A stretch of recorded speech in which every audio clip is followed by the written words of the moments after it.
ഹബീബായ തങ്ങൾ പറഞ്ഞില്ലേ, എന്നെ സ്വപ്നത്തിൽ കണ്ടാൽ, അത് മറക്കാൻ പറ്റാത്തൊരു വിഷയമാണ്. എന്നൊരാൾ സ്വപ്നത്തിൽ കണ്ടാൽ, മൻ റആനി ഫിൽ മനാമി ഫഖദ് റആനി ഹഖാ, എന്നെ ഒരാൾ സ്വപ്നത്തിൽ കണ്ടാൽ എന്നെ തന്നെയാണ് കണ്ടതെന്ന് മുഹമ്മദുർ റസൂലുള്ളാഹ് സ്വല്ലല്ലാഹു അലൈഹി. ഏത് രൂപത്തിൽ കണ്ടാലും, അതല്ലേ നമ്മൾ പറഞ്ഞ്, ഹബീബായ തങ്ങളാണെന്ന് ബോധ്യപ്പെടുത്തിക്കൊണ്ട് ഏത് രൂപത്തിൽ കണ്ടാലും ആ സ്വപ്നം ആരിൽ നിന്നാണ്? മുഹമ്മദുർ റസൂലുള്ളാഹി സ്വല്ലല്ലാഹു അലൈഹി വസല്ലം. നമ്മൾ പഠിച്ച രൂപത്തിനെതിരാകുമ്പോൾ അതിൻ്റെ വ്യാഖ്യാനങ്ങൾ കൂടി അറിയണമെന്ന് മാത്രം. ഇത് രേഖപ്പെടുത്തിയില്ലേ ഇമാം നബവി? ആ നബവി ഇമാമിൻ്റെ കിതാബല്ലേ എൻ്റെ കയ്യിലുള്ള ഈ കിതാബ്? ഇതിൻ്റെ 28ാമത്തെ പേജിൽ പറഞ്ഞില്ലേ, ബഹുമാനപ്പെട്ട ഇമാം നബവി തങ്ങൾ ഈ ഹദീസ് വിശദീകരിച്ചുകൊണ്ട് പറഞ്ഞു, ബലി സ്വഹീഹു അന്നഹു യറാഹു ഹഖീഖ സവാഉൻ കാന അലാ സിഫതിഹിൽ മഅറൂഫ ഔ ഗൈരിഹാ. കണ്ടോ, ഹബീബായ തങ്ങളെ നമ്മൾ പഠിച്ച് മനസ്സിലാക്കി അറിയപ്പെട്ട വിശേഷണങ്ങളോടെ കണ്ടാലും അല്ലാതെ കണ്ടാലും ആര് കണ്ടാലും അന്നഹു യറാഹു ഹഖീഖ, ആരെ തന്നെയാണ് കണ്ടത്? ത്വഹ റസൂലുള്ളാഹി സ്വല്ലല്ലാഹു അലൈഹി വസല്ലം. ഇത് മാറ്റിയില്ലേ ഇവര്? അടക്കാന്ന് കേൾപ്പിച്ചു കൊടുക്ക് എന്ന് പറയണമെങ്കിൽ അല്ലാഹുവിന്റെ റസൂല് പറഞ്ഞിട്ടുണ്ടല്ലോ, അതേ മൻ റആനി ഫിൽ മനാമി, അതേ സ്വപ്നത്തിൽ എന്നെ വല്ലവനും കണ്ടാൽ അത് ഞാൻ തന്നെയാണ്, ശൈത്താൻ എന്റെ കോലത്തിൽ വരൂല എന്ന് നബി തങ്ങൾ പഠിപ്പിച്ചിട്ടുണ്ട്. അതിനെ സംബന്ധിച്ച് വിശദമായി ഇമാമികൾ ആ കിതാബിൽ വിവരിച്ചിട്ടുണ്ട്. അത് ഇമാം സർക്കസി വിവരിച്ചിട്ടുണ്ട്, അതുപോലെ ഇമാം ഖറാഫി വിവരിച്ചിട്ടുണ്ട്. അത് രണ്ട് കക്ഷികളെ സംബന്ധിച്ചാണ് പറഞ്ഞത്. ഉറപ്പിച്ച് പറയാൻ പറ്റുന്നവർ ഒന്ന് സഹാബികളാണ്. സഹാബികൾ നേരിട്ട് അല്ലാഹുവിന്റെ റസൂലിനെ കണ്ടവരാണ്. അപ്പൊ സ്വപ്നത്തെ കാണുമ്പോൾ ഇത് റസൂലുള്ളാഹിയാണെന്ന് അവർക്ക് മനസ്സിലാകും. രണ്ടാമത്തത്, അവർ നേരിൽ കണ്ട സഹാബികളല്ലെങ്കിലും കിതാബുകളിൽ അല്ലാഹുവിന്റെ റസൂലിന്റെ വിശേഷണങ്ങൾ ധാരാളം പറഞ്ഞിട്ടുണ്ട്. ആ പറഞ്ഞ വിശേഷണങ്ങളൊക്കെ അദ്ദേഹത്തിന്റെ മനസ്സിൽ ശരിക്കും പതിഞ്ഞിട്ടുണ്ട്. അങ്ങനെ പതിഞ്ഞ ഒരാൾ, അങ്ങനെ മനസ്സിൽ പതിഞ്ഞ ഒരാൾ ഉറക്കിൽ കണ്ടപ്പോൾ പെട്ടെന്ന് തന്നെ അത് റസൂലുള്ളാഹിയാണെന്ന് അദ്ദേഹത്തിന് കണ്ടു പറയുന്നത് പോലെ ബോധ്യപ്പെട്ട ആളാണ്. അദ്ദേഹം കണ്ടതും നമുക്ക് ശരിവെക്കാം. ഇത് രണ്ടുമല്ലാത്ത ഒരാൾ നബിതങ്ങളെ കണ്ടു എന്ന് പറഞ്ഞാൽ, ആ കാണുന്ന വ്യക്തി ഞാൻ റസൂലുള്ളാഹിയാണെന്ന് പറഞ്ഞാൽ പോലും, ഇനി മറ്റൊരാൾ ഇത് റസൂലുള്ളാഹിയാണെന്ന് പരിചയപ്പെടുത്തിയാൽ പോലും, ഇങ്ങനെ ഒരു ഉറപ്പില്ലാത്ത കക്ഷികൾ കണ്ടാൽ അത് കണ്ടത് റസൂലുള്ളാഹിയാണെന്ന് ഉറപ്പിച്ചുകൂടാ. അത് ചിലപ്പോൾ ശൈത്താൻ ചതിക്കാൻ വന്നതുമാകാം എന്നാണ് ഇമാം ഖറാഫിയും ഇമാം സക്കരിയ ഇമാം സർക്കസിയും വിവരിച്ചത്. കണ്ടോ, രണ്ടാളുകളെ എണ്ണി, ഒന്ന് സ്വഹാബ, ഒന്ന് അത്രയും പഠിച്ചാൽ. ഇത് രണ്ടുമല്ലാത്ത ആളാണ് കണ്ടതെങ്കിൽ അത് പിശാചാകാം.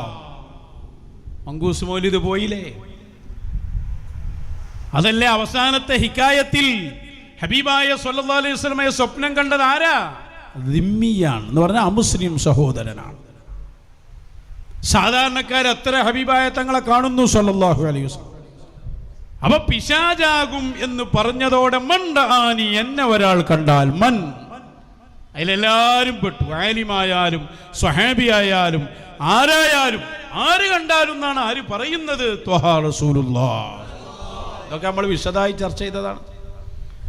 ഇത് ഇമാം നബവിയെ പോലെയുള്ളവർ പറഞ്ഞതാണ്. ഇപ്പൊ ഞാനിത് എടുത്തിടാൻ കാരണം എന്താ അറിയാം? ഇന്നലെ മിനിയാന്നാ തോന്നുന്നുണ്ട് അയാളൊരു അഭിമുഖം നടത്തുന്നുണ്ട്. അപ്പൊ ഏതൊക്കെ കിതാബുകൾ നോക്കണമെന്ന് ചർച്ച ചെയ്യുന്നുണ്ട്. ഏത് ഇമാമ് പറഞ്ഞതാണ് മുന്തിക്കേണ്ടത് എന്ന് ചർച്ച ചെയ്യുന്നുണ്ട്. അപ്പം മൂപ്പര് പറയുന്നുണ്ട്, നമ്മൾ അങ്ങനെ ഏതെങ്കിലും കിതാബൊന്നും നോക്കാൻ പാടില്ല. നമ്മൾ നബവി ഇമാം എന്താ പറഞ്ഞു എന്നാ നോക്കേണ്ടത്. നബവി ഇമാമിന്റെ മുമ്പുള്ള ഒരാൾ പറഞ്ഞിട്ടുണ്ടെങ്കിൽ തന്നെ അത് പറയാൻ പാടില്ല എന്നാണ് ഇന്നലെ നടത്തിയ അഭിമുഖത്തിൽ. ഇന്നലെ പറഞ്ഞാൽ ഈ ആഴ്ച, ഞാൻ മുമ്പുണ്ട് പറഞ്ഞ് വരണ്ട, കഴിഞ്ഞ ദിവസം ഞാൻ മാനുള്ളൂ. അപ്പോ അങ്ങനെയൊക്കെ ഇവർക്ക് പിടിക്കാൻ കഴിയും. ഇവരിങ്ങനെ ഒരു സെക്കൻഡ് ഇവിടെ നിൽക്കും, ഒരു സെക്കൻഡ് അവിടുന്ന് എടുക്കും, എന്നിട്ട് കളിയാക്കുക, പരിഹസിക്കുക, പാട്ടുണ്ടാക്കുക, ഇതൊക്കെയല്ലേ പണി. നല്ലതാ, നിങ്ങൾ അങ്ങനെയും ചെയ്യും. ഞങ്ങൾ പ്രാമാണികമായ വിഷയം പറയട്ടെ. പേരോടിന്റെ പുതിയ അഭിമുഖത്തിൽ നിന്ന് കേട്ടോളി. തിരിച്ചാവും നമ്മൾ കണ്ടെത്തണം. വ്യത്യസ്ത വിഷയങ്ങളിൽ ഇപ്പോൾ ഉസൂൽ ഫിഖിലടക്കം അവർ കിതാബുകൾ രചിക്കുന്നുണ്ട്. അതെ, അവരുടെ കിതാബ് രചിക്കുന്നുണ്ട്. പലപ്പോഴും റാജിഹല്ലാത്തടുത്ത് ഉദ്ധരിക്കുകയൊക്കെ ചെയ്യും. അതുകൊണ്ടാണ് ഈ വിനോദരൊക്കെ എത്ര ശക്തമായിട്ടാണ് പറഞ്ഞത്. നവീമാമിനും ഹാഫിമാമിനും മുമ്പുള്ള നമ്മളെ വലിയ അയിമത്തിൻ്റെ കിതാബ് പോലും നമ്മൾ സ്വീകരിക്കാൻ വളരെ ആലോചിക്കണം എന്നല്ലേ പറഞ്ഞത്. അത് സ്വീകരിക്കണമെങ്കിൽ നവീമാം റാഫിമാം പറഞ്ഞതിന് എതിരാണോ അല്ലേ നോക്കണം. പോലും പറഞ്ഞതിനെതിരാണ് പിന്നെ അതിന് മുമ്പുള്ളവർ പറഞ്ഞ് നമ്മൾ സ്വീകരിക്കൂല. അത് കുറേ ആൾ പറഞ്ഞിട്ടുള്ളതുകൊണ്ട് കാര്യമില്ല എന്നാ പറഞ്ഞത്. കാരണം ചിലപ്പോൾ ഒറ്റ ഒരാളിൽ നിന്ന് വന്ന നക്കലുകൾ പറയുന്നത് ശ്രദ്ധിക്കണം. നബവി ഇമാമ് പറഞ്ഞതിന്റെ എതിരിൽ മുൻഗാമികൾ പറഞ്ഞാൽ അത് എടുക്കാൻ പാടില്ല. കാരണം അതൊക്കെ കണ്ട ആളാണ് ആര്? ഇമാം നബവി. അതെല്ലാം തഹരീർ ചെയ്ത് ഇന്നതാണ് പറയേണ്ടത് എന്ന് രേഖപ്പെടുത്തിയ ആളാണ് ഇമാം നബവി. ആ നബവി ഇമാമാണ് ഈ ഹദീസ് ഉദ്ധരിച്ചുകൊണ്ട് പറഞ്ഞത് അന്നഹു യറാഹു ഹഖീഖ സവാഉൻ കാന അലാ സിഫതിഹിൽ മഅറൂഫ. കണ്ടോ, ഹബീബായ തങ്ങളെ ഏത് രൂപത്തിൽ കണ്ടാലും ആര് കണ്ടാലും അത് ഹബീബായ തങ്ങളുടെ ഭാഗത്തു നിന്നുള്ള സ്വപ്നം തന്നെയാണെന്ന് ഇമാമുൻ നബവി. ഇതിങ്ങനെ കുട്ടികൾ ചോദിക്കുമ്പോൾ കുഞ്ഞാ പോയിട്ട് പറഞ്ഞു കൊടുക്കുക. അത് ഓർമ്മല്ല, ഇവിടെ പറഞ്ഞു വെച്ചത് ഓർമ്മല്ല. നമ്മൾ കേട്ട ക്ലിപ്പ് തന്നെ എന്താ പറഞ്ഞ് എന്ന് അതിന്റെ ലാസ്റ്റ് നിങ്ങൾ കേട്ടില്ലേ? അത് പിശാചാകാം എന്ന് ആര് പറഞ്ഞിട്ടുണ്ട്? ഇമാം ഖറാഫി പറഞ്ഞിട്ടുണ്ട്. സർക്കശി, ഇതൊക്കെ നബിമാവിന് മുമ്പുള്ള ആളുകളാ. എന്നാ അവരെന്നെ പറഞ്ഞിട്ടുണ്ടോ? അതുമില്ല. അത് വേറൊരു കാര്യം. അവരെന്നെ പറഞ്ഞിട്ടില്ല. അവര് ഖറാഫി ഇമാമ് വേറൊരാളിൽ നിന്ന് ഉദ്ധരിച്ചു. ആ ഉദ്ധരണിയെ കുറിച്ച് അതേ കിതാബിന് വ്യാഖ്യാനം എഴുതിയ അല്ലാമ ബക്കൂരി പറഞ്ഞു അത് ബാത്തിലാണ്. അങ്ങനെ ഒരു അഭിപ്രായം തന്നെയല്ല. ഉണ്ടെന്ന് സങ്കല്പിച്ചാൽ തന്നെ പറയാൻ പാടില്ല. കാരണം നബിമാം അത് പറഞ്ഞുപോയി. മുതഅല്ലിമീങ്ങൾക്ക് പിന്നെ പറഞ്ഞു കൊടുക്കുക, ആദ്യം ഇയൊന്ന് അമലയ്യ്. ഇമാം നബി പറഞ്ഞത്, ഇമാം നബി പറഞ്ഞു ആ പൊന്മണ്ട കൊടുക്കി. ഇത് നമ്മൾ പറഞ്ഞതുമല്ല, മലയാളത്തിൽ എഴുതിയതാ ശാഫിഈ മദ്ഹബ് എന്ന ബുക്കിൽ. സ്വപ്നം അത് ഇമാം നബവിയുടെ കിതാബും അസ്ഖലാനിയുടെ കിതാബും ഒക്കെ ഉദ്ധരിച്ചുകൊണ്ട് കൃത്യമായി പൊന്മള ഇതിൽ വിശദീകരിച്ചതാണ്. അപ്പൊ ഇതേ അഭിമുഖത്തിന്റെ ബാക്കിയിൽ പറയുന്നുണ്ട്, എത്ര വലിയ ആള് പറഞ്ഞാലും ഞമ്മക്ക് എടുക്കണമെങ്കിൽ നമ്മൾ കാണണം. എന്നിട്ട് മൂപ്പര് പൊന്മളുടെ ഉദാഹരണം പറയുന്നുണ്ട്. പൊന്മള എഴുതിയത് ചിലപ്പോൾ തെറ്റുണ്ടാവില്ലേ? അപ്പൊ ഇത് മൂപ്പർക്ക് പ്രശ്നമായി വരുന്നുണ്ടല്ലോ. അതിനാണ് പൊന്മള തള്ളിയത്. പൊന്മള പറഞ്ഞതിൽ തെറ്റുണ്ടാവും, അതുകൊണ്ട് പൊന്മള പറഞ്ഞാലും ആ ഇബാറത്തെ ഞാൻ കണ്ടിട്ടേ ഞാൻ. ഇയാൾക്ക് തെറ്റൊന്നും പറ്റൂല. ഇവൻ മഴസൂം ആള്. ഇവന്റെ അത്ര തെറ്റ് പറ്റിയ ലോകത്ത് ആരാപടുള്ളത്? പൊന്മള എന്ന് പറഞ്ഞ സാധനം എന്തെങ്കിലും ഒരു സഫാത്ത് പറയും, അത് മശായിഖിനെ കുറിച്ചാവും, അയാളവിടെ നിൽക്കും, പിന്നെ പറയൊന്നുമില്ല. ഒരു അഭിമുഖം നടത്തി അത് പറഞ്ഞ അയാൾ തന്നെ ജതുബിലേക്കാർ അങ്ങനെ പറഞ്ഞതാണ്. പിന്നെ ഇങ്ങനെ പറഞ്ഞു നടക്കുക, ആ സംഭവമൊന്നുമില്ലല്ലോ. ഇയാളങ്ങനല്ല. ഇതിങ്ങനെ ഈച്ചന്റെ മാതിരി എല്ലായിടത്തും പറന്ന് ഈ പിന്നെ വിസർജനം എല്ലായിടത്തും എത്തിക്കുന്ന പണിയല്ലേ ഇയാൾക്കുള്ളത്. മാത്രല്ല മൊയ്ലിയന്മാർക്കൊക്കെ അറിയാം, പൊന്മളക്ക് കിതാബ് ഇരുന്നീൻ്റെ ഭാഗം പോലും ഇച്ചങ്ങായിക്ക് തിരിയൂല. അതൊക്കെ ഒരു സത്യമാണ്. ആ പൊന്മള ഫത്തുൽ മീൻ ദർശനത്തിനായി ഇയാളൊന്ന് ലൈവില് ഫത്തുൽ മീൻ ദർശനത്തെ ലിങ്ക് പിൻവലിക്കരുത്, അത് അവിടെ തന്നെ നിർത്തണം. എന്നാലും പൂനൂര് നടത്തിയാകരുത്. പൂനൂര് നടത്തിയത് പിൻവലിച്ച് അമ്മ കിട്ടൂല എന്നാണ്. ആക്കങ്ങൾ ആ നടക്കണതിന് മുമ്പ് ഞങ്ങൾ എടുത്തു കഴിഞ്ഞിട്ടുണ്ടെങ്കിൽ പിന്നെ ലൈവ് ഇല്ലാതാക്കിയാൽ പിന്നെയും തിരക്കണില്ല. ഞങ്ങളെല്ലാ ദിവസവും പ്രസംഗിക്കുന്നുണ്ട്, അതിൻ്റെ ലൈവ് ഇവിടെ വരുന്നുണ്ട്. പിന്നെ മശായിഖന്മാർ വരുന്ന സദസ്സ്, അതിന് സ്പെഷ്യൽ നിയമങ്ങളായിരിക്കും. ഞങ്ങൾ നിങ്ങളോട് സംസാരിക്കുന്നുണ്ട്, അതെന്നും ഇവിടെ ഉണ്ടാവും. അതേ സമയത്ത് മശായിഖിൻ്റെ കലാമുകൾ അത് നിർത്തേണ്ടതുണ്ടാവും.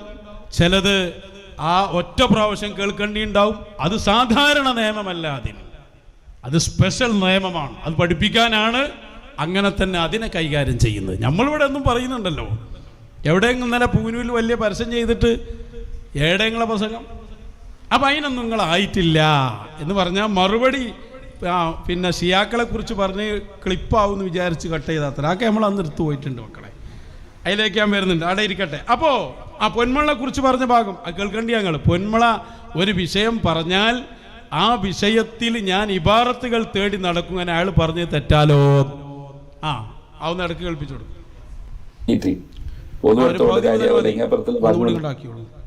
ഒന്നുകൂടി കുറച്ചും കൂടി പകുതി മുതൽ മതി, സമയമല്ല. അവിടുന്ന് ഓക്കെ. സ്ഥിരമായിട്ട് പറയുന്ന സംഗതിയാണ്, ഒരു സംഭവം കേട്ടാൽ അത് കണ്ടെത്താൻ വേണ്ടി ഒരുപാട് യാത്ര ചെയ്യുന്നു. തീർച്ചയായും എന്തായാലും നിങ്ങൾക്ക് വേണ്ട ഒരു വസ്തു അതാണ്. ഒന്ന് കേട്ടേമല് അവിടെ എഴുതി വെച്ചിട്ട് അവയെ പോയി പ്രസംഗിക്കല്ല. അതെവിടെയുള്ളത് നോക്കി കരുതി പിടിച്ച് അതിൻ്റെ അപ്പുറം ഇപ്പുറം നോക്കി നമുക്ക് സ്വന്തം ബോധ്യപ്പെട്ടിട്ടേ പറയാനില്ലാവും. കേട്ടാൽ അതിൻ്റെ അപ്പുറം നോക്കണം. മന്മുളസ്ഥാൻ്റെ ഒരു ചെറിയൊരു ഒരു ഗ്രന്ഥം വായിച്ചിട്ട് അതിലുള്ള ഇബാറത്ത് മുഴുവനും കണ്ടെത്തണം വിചാരിച്ചിട്ട് എത്ര യാത്ര ചെയ്ത് തുടങ്ങിയാൽ അങ്ങനെ ഞാൻ കണ്ടല്ലേ ഞാൻ പറയുള്ളൂ. അല്ലെങ്കിൽ അതിൽ മുമ്പ് എന്താ ഭാഗത്ത് പറ്റിക്കണ്ടേ ഞാൻ യാത്ര പോയിട്ട് പറയുമല്ലോ. അത് പറ്റൂലല്ലോ. അത് സ്വന്തം തന്നെ കണ്ടെത്തണം. അതിനാലിപ്പോൾ താലിമാണല്ലേ, പിന്നെ താലിമാവും സാധാരണക്കാരനായി നമ്മൾ. അപ്പോ അല്ലെങ്കിലും ഇയാൾക്ക് പൊന്മണ്ണ് എന്തോ ഒരു പ്രശ്നം ഉണ്ട് കേട്ടോ. കാരണം നമ്മളെ ശൈഖുനാനെ കുറിച്ച് പറഞ്ഞെടുത്ത് ഇയാൾ പറയുന്നുണ്ടല്ലോ, പൊന്മളെങ്ങനെ ചൊട്ടിവിടും, ഇന്നതിനിട്ടില്ല ഞാൻ ഒറ്റടിക്ക് കൊല്ലും. ഈ എല്ലാ 10,000 അന്നെപ്പോലുള്ളവർ വന്നാലും അവിടുത്തെ രോമത്തെ തൊടാൻ കെൽപ്പുള്ള ഒരാളും വന്നിട്ടില്ല, ഇനി വരൂല്ല. അത് പഠിച്ചു വെച്ചോളൂ. അപ്പോൾ പൊന്മളിനോട് എന്തോ ഒരു പ്രശ്നമുണ്ട്, അതാണ് നിൽക്കട്ടെ.